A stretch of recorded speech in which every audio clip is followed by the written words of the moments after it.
Hey guys, I'm going to be doing another pod test today, and today is this is the Bhut Jolokia, otherwise known as the ghost chili. So these are very popular chili now around the world.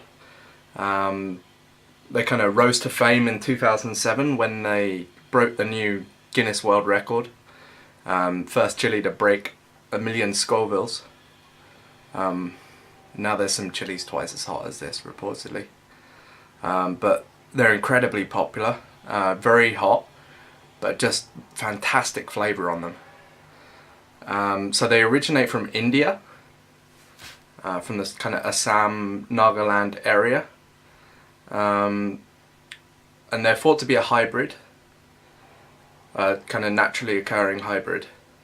So my plants that I have going this year haven't podded yet, but when I was out shopping one day, funnily enough, I found in my supermarket, I found a Jolokia plant.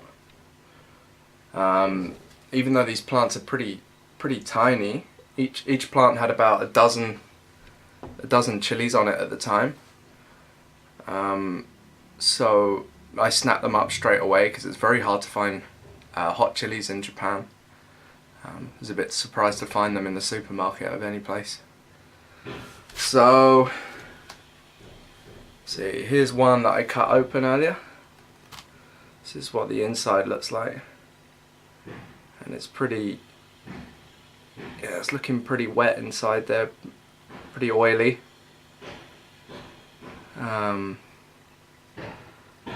Let's see, what does it smell like?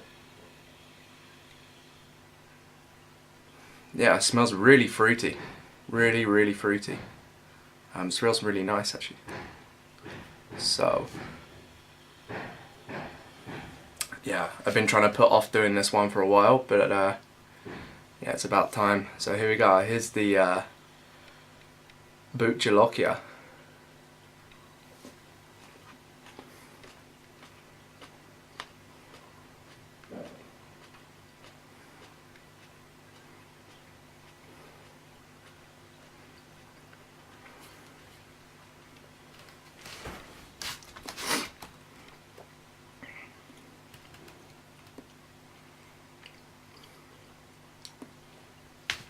So immediately up front it's got a pretty fresh flavour, very fresh flavour actually. Not really like a bell pepper, but it's got a kind of green vegetal kind of flavour going to it. First thing that hits me, like fruit flavour wise, is kind of like blackberries. Blackberries and raspberries. And that's kind of followed up by cherries and kind of that kind of almondy flavour that you get from fruits with stones in it. So initially the throat is the first thing that's burning. The Jolokia is renowned for having a very slow build on it. So even though it's not unbearable now, it's going to be pretty hot in a minute or two. I can already feel it just going up and up and up in heat.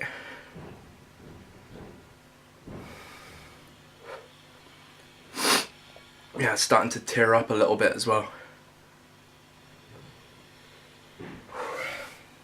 Let's see, where did I leave my tissues?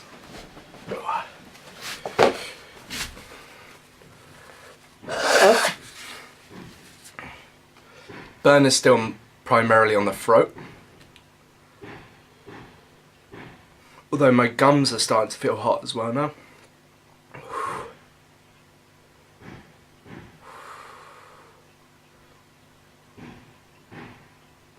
Yeah, that's hot. That's really hot. Oh, still got some seeds caught in my throat as well, I guess.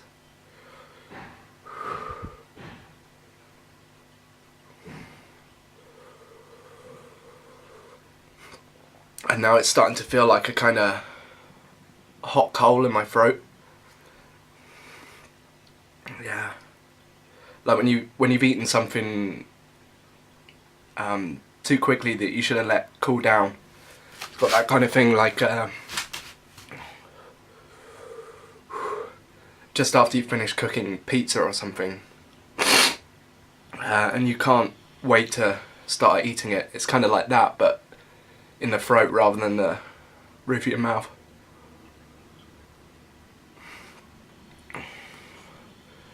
Yeah, heat's starting to creep up towards the tongue now.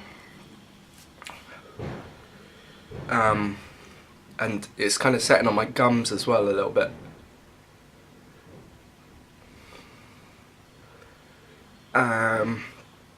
Heat, I'm really starting to feel the heat in my stomach now, actually.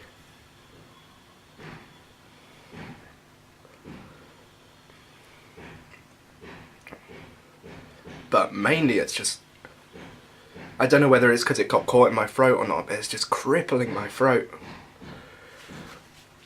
And as a result, making my ears feel on fire, you know, the bit between your throat and your ears.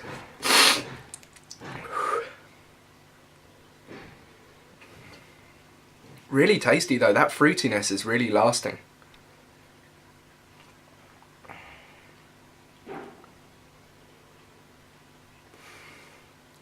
It's still getting hotter as well. It's still getting hotter and giving me a little bit of discomfort in my stomach, actually. I imagine I might have to go and have some something greasy or some dairy afterwards to try and stop the stomach getting cramps and whatever. Okay, the heat's lifting off a bit on my throat now. It's not quite as like stabbing pain in my throat anymore. Not like a kind of hot poker. But it's moving up and crawling up the tongue.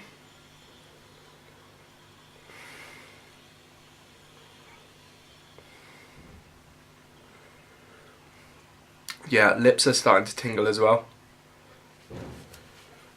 Even though that chili didn't go anywhere near my lips, it went straight to the back of the mouth, which I guess also would explain why it's hot back here. Yeah, definitely starting to sweat a little bit. Nose is going. Eyes are streaming a little bit.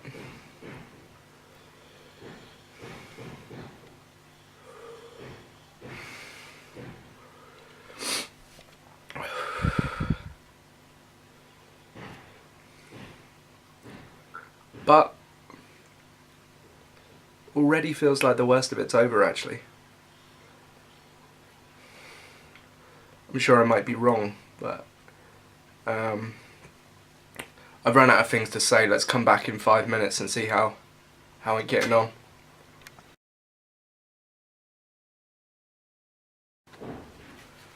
Hey guys, so we are back 5 minutes later.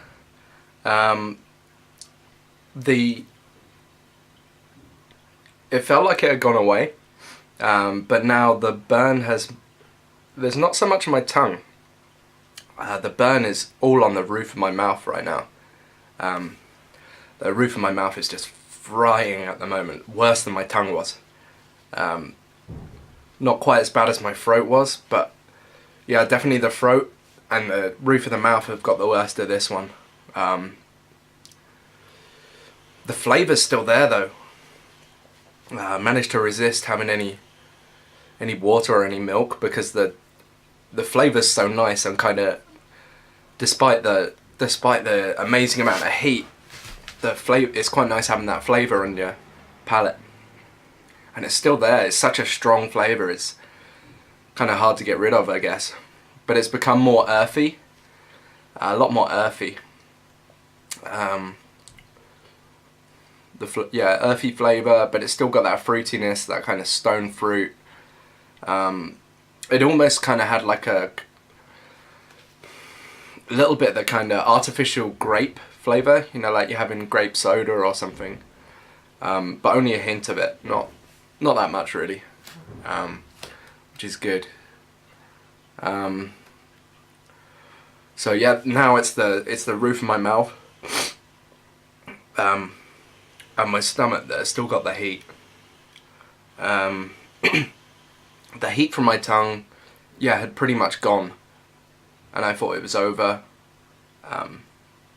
But yeah, it's just shifted, and I guess that's why they're called the ghost chili. They haunt you even after they're gone.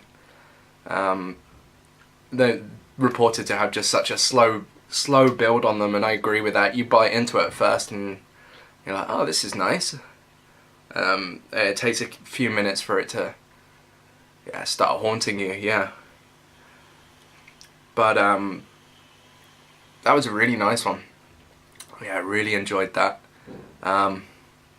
Still pretty on fire at the moment, but yeah, nothing out of my comfort zone right now, which is a scary thought, really. So, but anyway, glad to have tried a fresh one of these. It's been a long time. Yeah, so that was this is the Bhut Jolokia, also known as the ghost chili. Alright, cheers guys.